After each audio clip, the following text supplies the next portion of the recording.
All right, so welcome everyone to Eating and Lifestyle for Brain Health. Today we are focusing on our beautiful brains. And really the majority of today's presentation is going to be focused on how we eat for brain health, but we also are going to talk a bit at the end because there's some really good research on other things besides just food to get your brain in tip-top shape. So we want to know all of those things. And move forward. There we go. So when we talk about brain health or cognitive health, there's kind of two main areas of that. One is stress, anxiety, depression, what we call the umbrella term of mental health, mood swings. And then there's also neurodegeneration, so dementia, Alzheimer's, Parkinson's, various types of actual cognitive decline, and all of them are really important, and all of them reside in the brain. And what's nice is pretty much all of them have very similar nutrition interventions and similar lifestyle interventions. So today, as I'm going through slides, I just wanted to kind of bring this up because I'll be toggling around when I talk about studies or when I talk about interventions between like, oh, this study showed specifically that it did something for depression, but more than likely there's also a huge benefit for Alzheimer's risk and vice versa. I might talk a bit about Alzheimer's, but know that it also does help with stress, anxiety, depression. The only mental health conditions that I'm not really going to be discussing so much are things like bipolar, schizophrenia. These are very specific mental health conditions that reside in the brain. And while everything I'm going to talk about does nothing but help our total body health, there are some very specific interventions for those type of conditions that we won't really go over today. Okay, so some mental health stats. 1 in 4 adults in the United States have a diagnosed mental illness. 6.7% of Americans have diagnosed depression. And I say that specifically because there's been some research, especially post-COVID, that actually estimates it's more like 30% of Americans that have depression, some version of depression. But it's just maybe not diagnosed yet. And also this research is right before COVID. This all got published in like 2019-ish. So these numbers are probably even worse at this point. And anxiety is 18.1 of Americans have reportable diagnosed anxiety. On the other side here, the number one concern of aging in the United States, and this happens over and over and over again whenever they do those multi-thousand person polls of as people age, what are the things that concern you? What are the things you're diagnosed with? Number one, over and over again, is loss of mental faculties. As we get older, we want to be able to think. We want our brain function. So that's why this is so important to us. Alzheimer's disease, some stats on that are 5.7 million Americans live with Alzheimer's, and that's projected to be 14 million by 2050. And Parkinson's disease, there are 60,000. That's a typo. 60,000 million. What did I mean by that? I think it is 60 million or 60,000, forget the million. Americans are diagnosed with PD or Parkinson's disease each year, and that just continues to go up. I actually just read a post yesterday because it's Parkinson's Awareness Month that Parkinson's is being considered somewhat of a pandemic because it's spreading so rapid fire, and obviously it's not contagious, but it's increasing so much. So I put this on many of my slideshows, but I really love this quote. The absence of disease does not guarantee the presence of health. And I think this relates very much to mental health because just because you don't have diagnosed dementia, diagnosed depression or anxiety, doesn't mean that your brain is in tip-top shape, does not mean that you're feeling great. You might be feeling things like brain fog, fatigue, general kind of overwhelm all day long, inability to focus. You might just be getting older and are starting to have some anxiety around dementia and cognitive decline. Maybe you're starting to have some memory slips. This does not mean that you have full-blown dementia, full-blown diagnosable anything, but it also doesn't mean that there's nothing you can do about it. There's a lot that you can do to just start working on your health, even if you don't have a diagnosis of anything. So let's start here. Again, if you've heard me talk about the standard American diet, which its acronym is the SAD diet, which is, every time I talk about this, that's so sad that our diet is called the SAD diet, but standard American. And the standard American diet is shown in that little graph right there, is characterized by about 63% processed food, about a quarter animal food, and the rest, those tiny little green slivers are whole food plant foods and processed plant foods, like pre-chopped bell peppers, the pre-made salads. That's what they mean by processed plant food. And this again is somewhat old data. I'm sure this has significantly changed. It's probably more like 75% processed food diet, maybe even more at this point. So this is what the majority of us are eating every single day, which I think is also really interesting to point out from the plant-based perspective. And this is not a presentation for or against, vegan or vegetarian or eating or including meat. But I think it's just interesting to note that the majority of our intake, the issue here is the ultra processed food, less so on the animal food. Now, you can argue that there's a lot of animal food that's included in that processed food category. So it's not just black and white here, but the issue is this ultra processed food that's unrecognizable as food. So the SAD diet is a significant risk factor. So how we eat, how the majority of us eat with 63% processed food, is a significant risk factor for depression, anxiety, dementia, and metabolic diseases in general. Metabolic diseases include obesity, diabetes, heart disease, cardiovascular diseases, and all of those are significant risks for mental health diseases and dementia. So if you have a metabolic disease, you're at usually 2 to 3 times the risk of also having diabetes or Alzheimer's. So eating the way we eat, the SAD diet, is a significant risk factor for these things. A whole food diet, i.e. the opposite of that, not an ultra processed diet. And this does not mean you're eating just raw foods. A whole food diet just means that you're eating real foods without a lot of ingredients on the label kind of thing. That's what a whole food diet means. It also doesn't mean you have to shop at Whole Foods, by the way. You can eat a whole food diet by shopping at Stater Brothers. But that type of diet is significantly protective of all of these types of conditions. So as I was making this slide, at first I was starting to do bullet points citing the studies, saying this study looked at specifically a 63% ultra processed food specifically for depression. And this study specifically looked at a traditional Mediterranean diet on dementia. There were so many, the slide just got ridiculous. It was just research study after research study after article after meta-analysis. Every single one of them come to this conclusion in some way, shape, or form with depression, anxiety, dementia, metabolic conditions. So there is no argument in the research world that this type of eating that is ultra processed, unrecognizable food is not good for us and is contributing to our brain dysfunction. So my point here on this slide is, before we go into any other details here, and we're going to talk about the gut and the blood sugar connection and all these things, if all you do is start cooking more and eating less ultra processed food and eating less fast food takeout, you're going to be helping your brain. If that is the only change you can make and the only takeaway you get from today is eat less processed foods, okay? So that being said, there are kind of 4 main areas of brain health when it comes to food. One is our gut-brain connection. So how can we eat to help our gut in order to help our brain? The blood sugar connection, the role of fats, and then the role of micronutrient insufficiencies. So we're going to go through each of these 4 categories. So one is the gut-brain connection. What's interesting is the gut microbiome. So to back up, the microbiome is your world of bacteria. You hear the word probiotics, and we often just think of our stomach. But we have a microbiome in every area of our body. Our skin has its own microbiome. Our mouth has its own microbiome.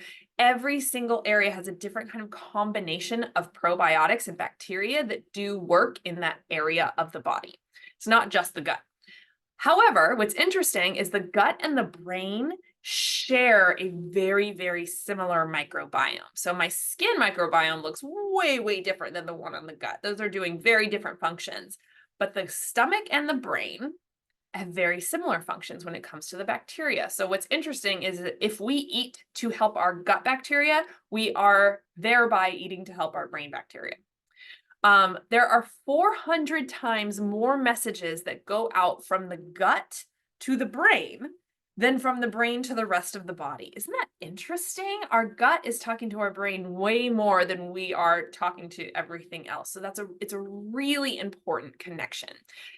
In fact, a lot of our hormones, specifically serotonin, which is our feel-good hormone, about 85% of our serotonin is produced in our gut lining.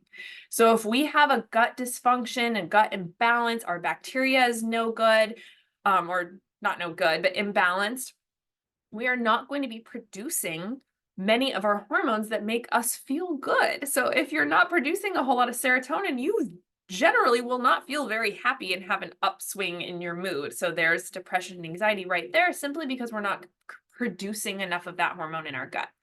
If there's dysfunction in there, we may also have really slow messaging. So maybe that's where we're feeling fatigued, or we're having these feelings like memory loss or slow thought processes, simply because things aren't moving as fast as they should, because the gunk of the works in the stomach are kind of gunked up.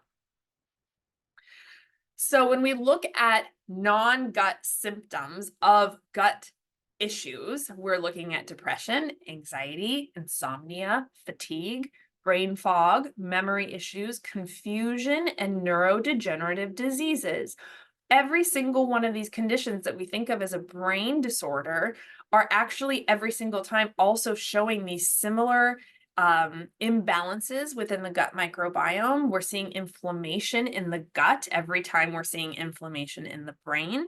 So we're having this really slow movement of neurotransmitters and just general inflammation overall. So hopefully I have convinced you that taking care of your gut is taking care of your brain. So how do we do that? How do we take care of our gut? We eat fermented food. So hopefully you're on the fermented food bandwagon at this point. But if you don't know what I mean by fermented foods, I mean kimchi, sauerkraut, kefir, yogurt, kvass, and kombucha. If you only know one word, stick with that one thing for now and maybe start slowly expanding. But the important part is the fermentation, because when you ferment a food, you create probiotics. And so then you're eating live probiotics in your food. There's been a lot of research on like probiotic supplements versus probiotic food, and everything comes down to you are getting probably 2 to 3 to even 5 times as much probiotic in your food from fermented foods than you are from a pill that is a supplement. And then there's argument that you may not even be fully digesting and absorbing those probiotics from a supplement anyway, versus you will from food. So try and get fermented food every single day into your diet. The other important things with fermented foods are make sure it is refrigerated. So the sauerkraut on the shelf, that's over by the pickles and the mustard that is not refrigerated, those have been aseptically sealed. So they're heated so much that you kill off the probiotic. It doesn't mean it's not a really healthy food. You're just not getting a probiotic effect there. So it does need to be the refrigerated kinds. The other thing with fermented foods is you don't need very much for a dose. So 1 dose of probiotic from kimchi and sauerkraut is just 1 tablespoon. That's it. 1 little tablespoon per day. So if you're like, I don't really love sauerkraut, I can't imagine eating it that much, I buy those little containers that are about this big of sauerkraut, and I throw on a tablespoon into my salad at lunch. Or maybe if I'm having scrambled eggs, I'll throw on a tablespoon with my scrambled eggs at the end. And then I'm done. I've had my dose, and that container lasts me a month, maybe. And fermented foods in the refrigerator will last that long. It's no big deal. So keep that in mind too. You could even throw them into a smoothie if you're like, I don't know about actually eating this stuff, then just blend it right up. The other thing to try and eat daily is gelatinous foods. So if you've ever mixed chia seeds up with water and after a few minutes you see it start to thicken, it's kind of that gelatinous, almost mucousy texture. That texture is very protective of the gut lining. So if you have any tears in the tissue, any inflammation in your gut tissue, that sort of gelatinous texture is really soothing. It kind of covers it up and it sticks to it and helps to heal the gut lining. So chia seeds, flaxseed, aloe water does this too. Gelatin, nopales, okra, anything that has kind of a sticky, slimy vibe to it is going to do that same thing in your gut. Other ways to take care of your gut are increase your fiber intake. The recommendations are 25 grams of fiber per day.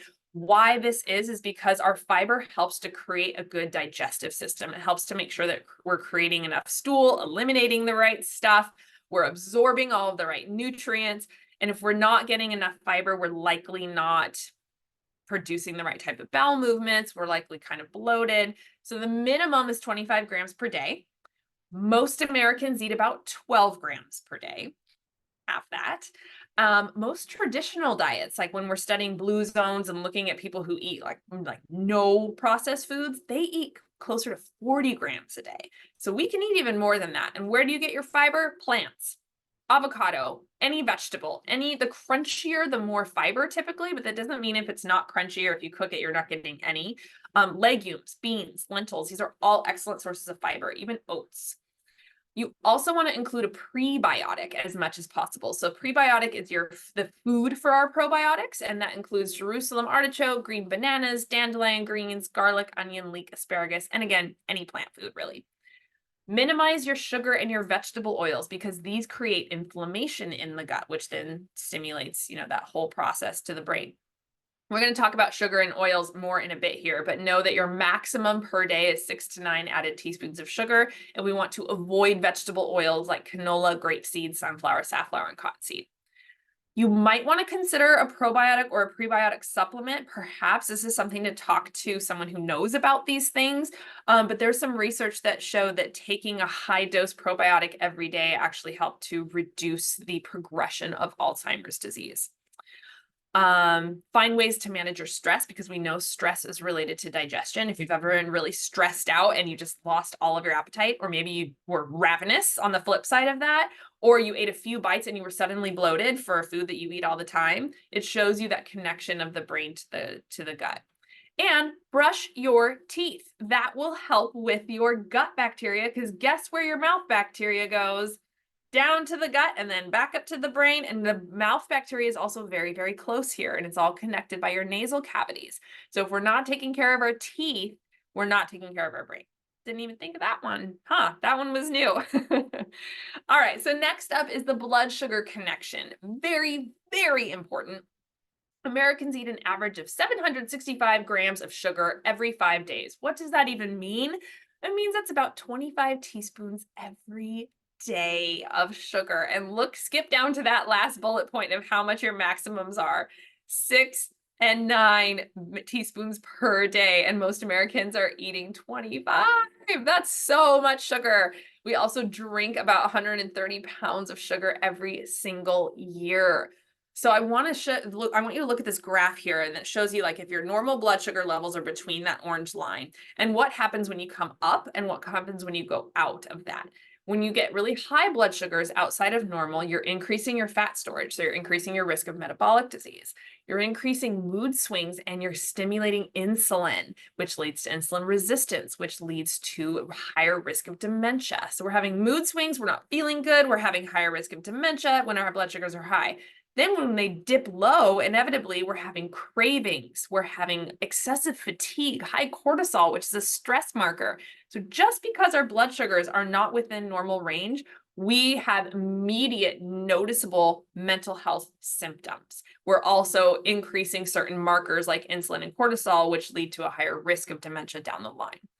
So looking at this little guy here, you can see here's a Yoplait. It's marketed for great calcium and vitamin D, which is good for our bones, and probiotic because it's a yogurt.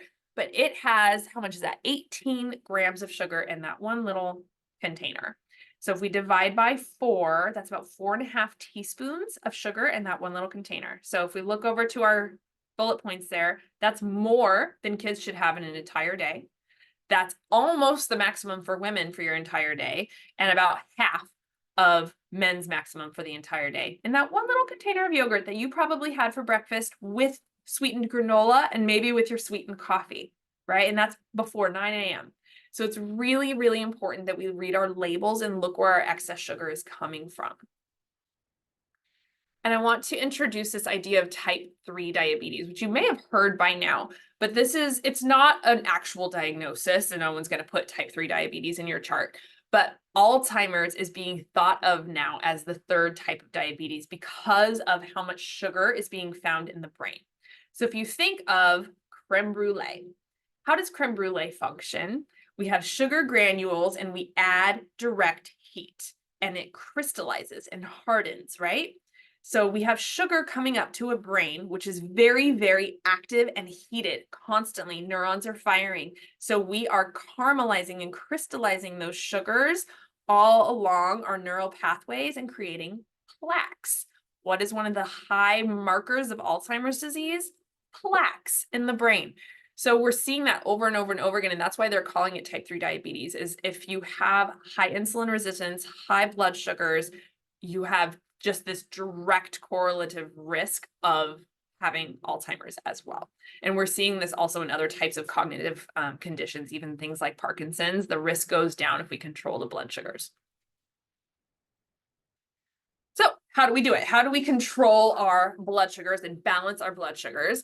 One is to limit our refined carbs and ultra-processed foods. Oh, what do you know? So we're going back to the SAD diet, and I'm telling you to eat real whole foods. Forget the processed stuff as much as you can. And when you can't, when you're reading a label, look for less than 4 grams of added sugar per serving.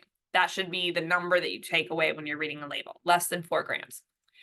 Eat protein, fiber, and or fat with every single meal, because these 3 things slow down our digestion, which means we're not absorbing sugar quite as quickly. So for instance, if you're just having a glass of orange juice, that's pretty straight to the bloodstream sugar. But if you have that glass of orange juice with some scrambled eggs, you're going to see less of a blood sugar spike. Not none, because it's still a sugar, but you're going to see less. Limit your intake of sweetened drinks, if any. Eat on a consistent schedule. So this does not mean eat all day consistently. It means usually eat breakfast within an hour and a half, same time frame. If you're, an early morning eater around 7 a.m., try and usually eat sometime around 7 a.m., 7:30. Try not to, today I'm eating at 7 a.m., tomorrow I'm eating at 10 a.m., the next day I'm skipping breakfast. That's where we get into trouble. Consider intermittent fasting, and we'll talk about that in another slide about how to do that well. And you may want to consider tracking your blood sugar. If you're someone who's like, I think this is my issue, but I have no idea, you can buy these little trackers at CVS. You can also buy continuous glucose monitors to wear on your arm. They're more expensive, but that could be a way to really dig into what's going on with your own blood sugars. Okay, so the next category is the role of fats. Fats are incredibly important, and most of us, I'm assuming in this webinar where no one is under the age of 20 probably, we grew up thinking fats are bad. Fat-free everything. I grew up with snack wells in the house because it was fat-free cookies. They're good for you. Fat's terrible. Fat is actually very good for us, as it turns out, and cholesterol and fats make up the entire layer of our cells, the outer layer. So if we are having a fat-free diet and we're not having the right amount of fat, our cells get kind of mushy, and they certainly don't run through our neural pathways very well, and they don't function correctly, okay? Hormones, so the things that make us feel good and have feelings in general, and nerve sheaths, which are basically the pathways that our nerves talk on, they are all made of fat. So we have to have fat. The brain is also our fattest organ. It's made of 60% fat. So why would we not give it some fat? It needs it. Omega-3s are essential, meaning we cannot make them ourselves. So a lot of nutrients our body can make on its own if need be. Omega-3s, it cannot. There's no way to get it other than through eating it. And it's usually used as a co-treatment for things like anxiety, ADHD, and autism, because levels are so low and we see such good outcomes from supplementing with these populations.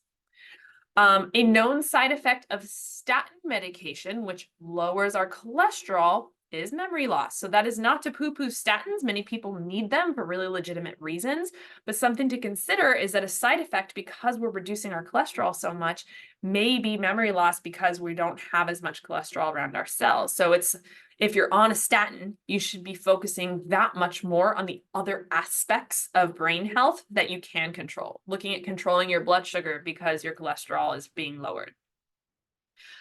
Fat helps to absorb many vitamins and minerals. So we're going to talk in a couple slides here about micronutrient deficiencies and how that impacts our brain health. If we're eating a fat-free diet, we're not getting the right amounts of fats, we're not absorbing vitamins and minerals very well. So that could be why we have a deficiency. It also adds to the satiety, flavor, and satisfaction of a meal. So oftentimes we just don't feel that satisfied from food that we ate, and therefore we get cravings and we feel cranky and we have mood swings and we have anxiety about eating again because I just ate 30 minutes ago. It might just be that you didn't have the right amount of fat in your meal and you just weren't satisfied to begin with. So how do we eat fats correctly? Because yes, we love them, but they are very high in calories. You know, there is a little bit of truth to the fact that we don't want to just smother everything in fat. And we also have to look at where our fat is coming from, because there are better fats and not so great fats. So our high omega-6 fats, these are the oils that tend to be produced under high heat processes. That high heat oxidizes the oil and creates inflammation the second we eat it. So that's canola, corn, safflower, soybean, sunflower, cottonseed, grapeseed, peanut, vegetable oil, and margarine. This is what you want to look for in your processed food labels, because most people, maybe with the exception of grapeseed and canola, which some people do buy, most of these other ones you're not buying in your kitchen. You're not buying soybean oil, more than likely. But it is in your crackers. It is in your granola bars and your sauces that you're buying at the grocery store. So read those labels. What we want are the low omega-6, possibly high omega-3 oils. So avocado oil, olive oil, coconut oil, sesame seed oil, flaxseed, algae.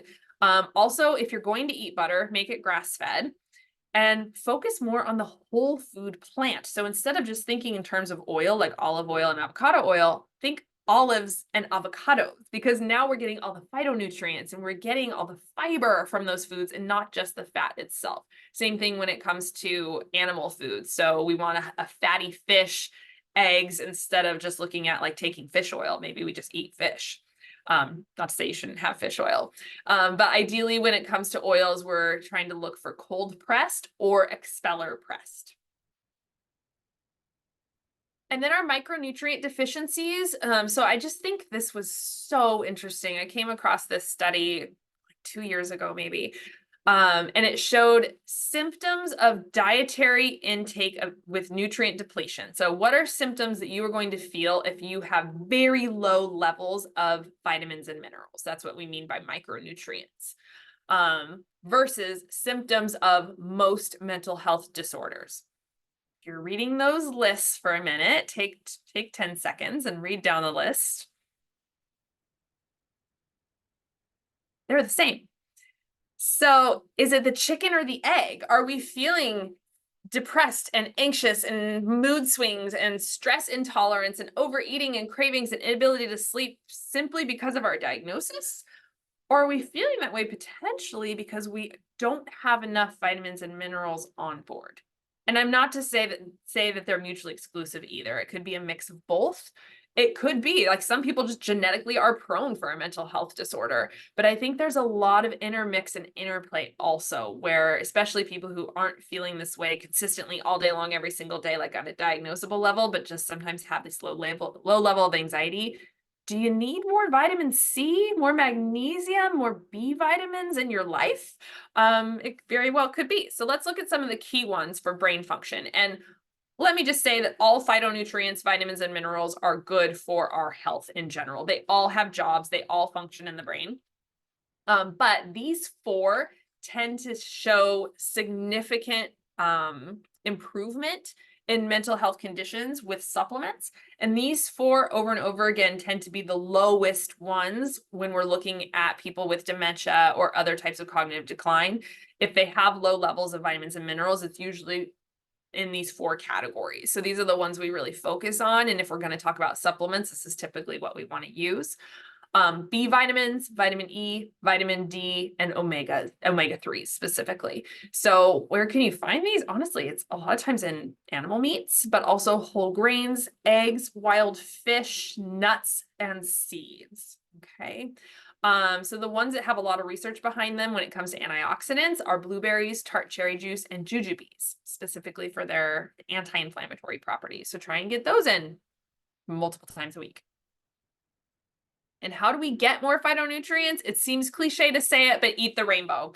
If you every day aim for 1 or 2 different colors, 4 to 5 cups of fruits and vegetables, you'll be doing pretty well. Again, this is assuming you have a pretty well functioning gut to be able to absorb these things. They all interplay. So let's move on to some dietary protocols for brain health that have been studied. And there's really just two main ones. And one is the MIND diet. And we'll go through each of these a little bit separately. But the MIND diet is basically a mix of the Mediterranean diet and the DASH diet, which is the known diet for blood pressure. And they kind of mixed them together and created the MIND diet. But just think in general, Mediterranean diet. There's been a lot of research around it for brain health, and they've shown that close adherence to the MIND diet protocol over 10 years showed a brain function 7.5 years younger. That's awesome. I'll take being 80, what would that be? 83 and a half when I'm acting 83 and a half when I'm 90. It also results in significantly less brain atrophy in those with early signs of cognitive decline. So they showed a really early sign, kind of early stage dementia, started really strictly following the MIND diet, and lo and behold, those who followed it really strictly had less decline and less atrophy over 10 years than those who did not follow the protocol. The downside of the MIND diet is it's not super well defined. I'm going to show you here in a second. There are parameters, but it's not like they give you a really good meal plan. And there's no research on it with gut bacteria. So like probably it's great because it's Mediterranean and there have been research there, but those are the only downsides I can see. Then there's keto or ketogenic or high fat. Consistent adherence to the keto diet has been shown to be more powerful than most medications for autism, ADHD, and some other mental health diagnoses. So some people actually are prescribed the keto diet as a way to manage their mental health. Really people with seizures and epilepsy are kind of on keto their entire life and very well controlled. Studies have also shown significant reduction in tumor size for many types of cancer when paired with chemotherapy in the brain. So not to say the diet instead of chemo, but when doing the two combined, it's more effective and powerful than one or the other. Downside of keto is there's not a lot of good information on keto. Well, there is, but it's mixed into the internet world of lots of bad information about keto. And so a lot of people think it's just a high meat diet. It really isn't actually at all. But what's dirty keto is kind of this just like butter and bacon grease on everything. And these things actually increase our risk of metabolic disease and brain conditions. So if we're eating dirty keto, we're not doing a good job. And then there's intermittent fasting. So let's kind of go through each of these a little bit quickly. So the MIND diet, what it stands for, by the way, is Mediterranean Dash Intervention for Neurodegenerative Delay, which is why they call it the MIND diet. So the parameters are green leafy vegetables, more than 6 servings per week. Other vegetables, at least 1 serving per day. And this is where I think it's a little bit vague. Because you want more than 1 serving of vegetable a day, but these are the minimums. Poultry, not fried, at least 2 servings per week. Nuts, more than 5 servings per week. Less than 5 servings per week of pastries and sweets. Berries, at least 2 per week. Olive oil as the main oil. Fast fried foods, less than 1 time per week. Wine, 1 glass per day. And this is another one where we're like, well, I mean, you can have benefit there, but it doesn't mean you have to have wine every day. You could just not have alcohol, and that would also be good for your brain. Beans or legumes, at least 3 servings per week. Cheese, less than 1 serving per week. Butter or margarine, less than a tablespoon per day. Fish, not fried, at least 1 per week. And again, with the research showing really 2 to 3 servings is the best way to get omegas. I argue that one. Red meat, less than 4 times per week. So it's not no red meat. And then whole grains, more than 3 servings per day, which is kind of a lot of whole grains too, if you're someone who's trying to follow more of a keto diet. But those are the baseline recommendations for the MIND diet. So very, very Mediterranean, lighter on the red meat, more on the beans and the fish, lots and lots of plant foods, minimal sweets and processed foods, olive oil is the main cooking fat. That's your kind of takeaway there. And this is an example of a meal plan on the MIND diet. So day 1, you're having scrambled eggs with vegetables with berries on the side, nuts and seeds for a snack, roasted squash with sauteed spinach, plus some beans as like kind of a bowl, snack of almond butter and an apple, and then a grass-fed burger with sweet potato wedges and a salad with your 5 ounces of red wine for dinner at night. And everyone will be able to see these slides later. So you'll have this as an example. But then looking at keto is the high fat diet. So the explanation or the description of keto, the definition is the word I'm looking for, is predominantly fat. So 75% of your calories come from fat, 20% come from protein, and 5% from carb. So I think this is important because, again, most people think that keto means just lots of red meat, but really you only want 20% of your calories to be coming from protein at all. It should be from olives, avocados, olive oil, nuts, seeds. This is where your calories are coming from.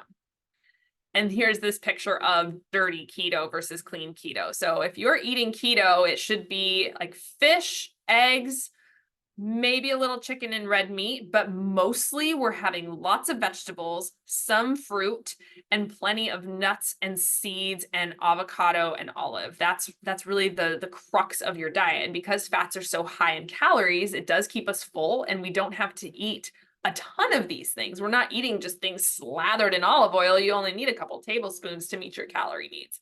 Versus dirty keto is what you see down there below, is like these, fat bombs and hot dogs and bacon and everything covered in butter. That is, yes, technically a high fat diet also, but it's not creating any sort of health benefit. So I wanted to be able to give you a resource too. This is a great book, very in depth, kind of hard to read. It's very scientific, but Dr. Dale Bredesen has done so much research on like a plant-based keto diet for people with Alzheimer's. That's what he practices in his clinic, and it's just an excellent read if that's something you're interested in. This one's a little easier to read. It's called Ketotarian. It's not like a type of diet that's recognizable. No one's going to prescribe a Ketotarian diet, but I just really liked how it's laid out, talking about plant-based in a high-fat model. So we're not looking at bacon grease and butter. We're looking at avocados and olive oil, nuts and seeds, but still kind of eating more fat than the others, but eating real whole foods while we're doing that. It's just really easy to understand when it's laid out this way. Great recipes. So just another resource for you. And then I did want to touch on intermittent fasting because of the incredible benefit we see in reducing inflammation all over the body, but also in the brain specifically. Fasting can stimulate autophagy, which is our cell turnover process. So when we do this, we reduce plaques and we slow degeneration. We also increase our efficiency in our metabolism. So we actually use our nutrients better. We get them on board more. We have less fat stores and we have less insulin resistance. I do not want you not eating all day long though. So good, healthy intermittent fasting is simply an overnight fast, ideally 12 hours. Okay. So if your last bite of food is 7 p.m. for dinner, your first bite of food is not before 7 a.m. the next morning. You just fasted for 12 hours. Woo! You got all of those autophagy benefits. So 12 to 16 hours overnight is considered beneficial. It's also perfectly healthy and fine and not going to give risk of malnutrition because you still have the rest of those hours in the day to eat a good, healthy diet. Okay. So kind of think of how you eat now. Many people don't eat this way because of so much nighttime snacking. But it's really important that we have that overnight time for our body to fully digest what it ate. And and there's some resources for you, some books, The Longevity Diet and A Guide to Fasting. So let's leave nutrition to the side and think of brain health with several other pieces of our lifestyle that we can do. The NIH, the National Institute of Health, did a big study with about 3,000 adults, and then they repeated it again, and they're just still collecting some of that data. But those who reported adhering to 4 or 5 of these following healthy behaviors had the least risk of developing, the disease was dementia that they're talking about, dementia, Alzheimer's, Parkinson's. They were looking at all these different areas. So choose your favorite 4 or 5. One is get at least 150 minutes a week of physical activity. Okay, so that's about 30 minutes, 5 days a week. Okay, so that's really not too crazy. That's the general baseline standard. That's about 10,000 steps a day. That's where that kind of 10,000 comes in. And it really is beneficial. It doesn't matter what kind of activity you're doing in those 150 minutes, as long as you're getting your heart rate up. So it doesn't mean heart rate up so high that I can't even talk. It just kind of means, okay, I'm starting to kind of, talk a little bit slower, and maybe I'm having a little bit of a sweat, and I can just feel my heart rate pumping a little bit more. That's exercise. Okay. So it's anything a little bit more than what you're already used to for 150 minutes per week. And it can be broken up. Not smoking. This is a big, big, big one. Anyone who smokes has a significantly higher risk of any sort of dementia or cognitive decline. Limiting alcohol use. So I know I just told you could have a glass of wine every day on the MIND diet, but do keep that to 1 glass, because the more alcohol we have, the more our body has to process that inflammatory response, and that's not good for the brain.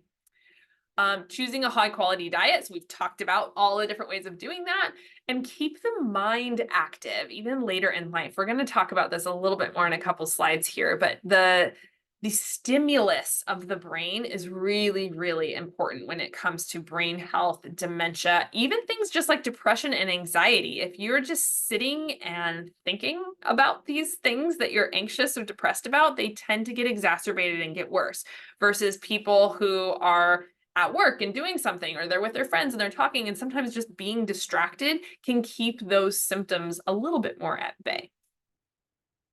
So there is a neurologist at Massachusetts General, Dr. Tansey, who's done some really awesome research on the lifestyle pieces of brain health. And he came up with what's called the SHIELD mantra. So this is his, and they use this at Massachusetts General, but I just really like it. I think it's easy to remember.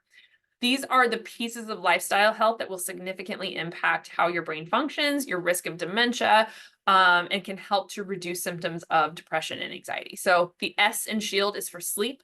Sleep 7 to 8 hours every single night. So we actually, first of all, this helps to restore our hormone balance. It helps to heal any inflammation that might be going on, helps our digestive system to restart. But there's also something we haven't talked about that's called the lymphatic system, not lymphatic, but glymphatic. That's not a typo. Glymphatic system is our brain cleansing. There's literally like a washing of our brain that goes on that kind of just washes out as much plaque as it can and any toxins in the brain. It's a bath for your brain of glymph. And it only happens during sleep. You do not have a glymph process that happens when we're awake. So for people with insomnia or who aren't getting through those main phases of sleep, where it's kind of light sleep on its way to deep sleep, you have to kind of go through all of those for the glymphatic system to get triggered. If you're just kind of really tossing and turning all the time and not achieving good quality 7 to 8 hours of sleep, your brain will start to accumulate those plaques and those toxins because you're not cleaning it out. So you have a very high risk of cognitive decline. H is for handling stress. So note that it's not get rid of stress. Stress is here, stress exists, like it or not. But how we handle it can be a big, big impactor in how our brain feels, how we view things in life, and how much inflammation is in the brain. So techniques like breath work, gratitude practice, journaling, all of these things have shown to be incredibly beneficial for how our brain functions and views life. I is interaction with friends and loved ones. So loneliness actually doubles the risk of Alzheimer's, even in people without the genetic risk. I will say that again. Loneliness doubles our risk of Alzheimer's, even without the genetic risk for Alzheimer's. Okay. Loneliness is also one of the strongest predictors of progression for Parkinson's disease. So once you already have it, how quickly it progresses, the strongest indicator is loneliness. And in survey after survey study on quality of life surveys, people with Parkinson's disease point out that loneliness and social isolation is worse than the tremor. So their quality of life is worse when they don't have a social network. So interaction with anyone, but positive interactions, so that's why I put friends and loved ones, is crucial for our brain health. Exercise, E for exercise, 150 minutes per week. There it is. There's our minimum. L is learn new things and to strengthen and increase our synapses. So our synapses are the boing, the connections that are happening when you learn something new, when you talk to someone, when you have an interaction.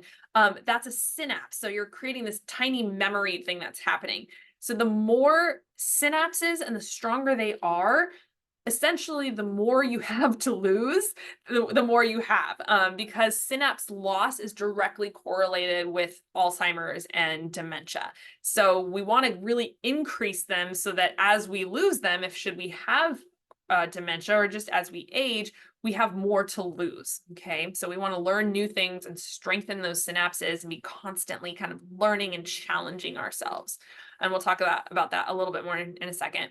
And then D is for diet, that is Mediterranean focused and gut focused. And we've talked about those things. So that same neurologist, Dr. Tanzi, he created what's called the brain health score. And you can actually Google Dr. Tanzi brain health score and you can like take a little quiz online and see what your score is. But essentially what the measures are that we're looking for of brain health are BP, which is blood pressure. What's your blood pressure? So how quickly or slowly is your blood moving to your brain? What's your blood glucose? That's what BG, or your blood sugar, because that is so directly correlated to our brain health. What is your cholesterol level? Because if it's too significantly low, we know automatically we're going to have things like depression and anxiety. And what's your BMI? What's your overall height to weight ratio? Do you have risk of metabolic disease? So physically, those are the four main markers we're looking at of how healthy is your brain. Lifestyle wise, what are you eating? How close does it resemble the kind of mind diet? Are you going keto? Is it dirty keto or clean keto? How much do you drink? How much do you smoke? How much do you exercise? Are you getting 150 minutes per week? And what does your sleep look like? Are we getting a glymphatic cleaning overnight? And then social emotional, how is your stress management? How would you describe that? What is the strength of your relationships? Do you have a supportive community? Do you have a purpose or a meaning in life? Do you get out of bed knowing I've got something to do? And then cognitive challenges. We talked about those synapses and learning things. The really key word here is challenge, because yeah, we might be going for a walk and maybe you do crossword puzzles, but if you do crossword puzzles every single day, day in, day out, it's good for you, but you might not be creating as many new synapses as if maybe you tried a new skill, you tried to learn a new hobby.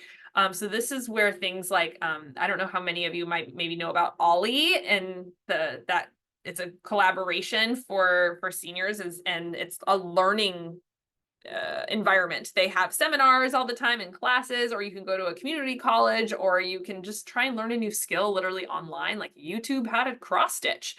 But it's the challenge that's new and challenging that is key for creating those really strong new synapses.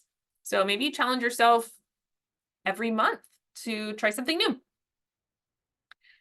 And just because of how important sleep is, I did want to leave you with this slide, just giving some various rules for healthy sleep, because I think sometimes we don't look at our what we call sleep hygiene, which is our environment for sleep.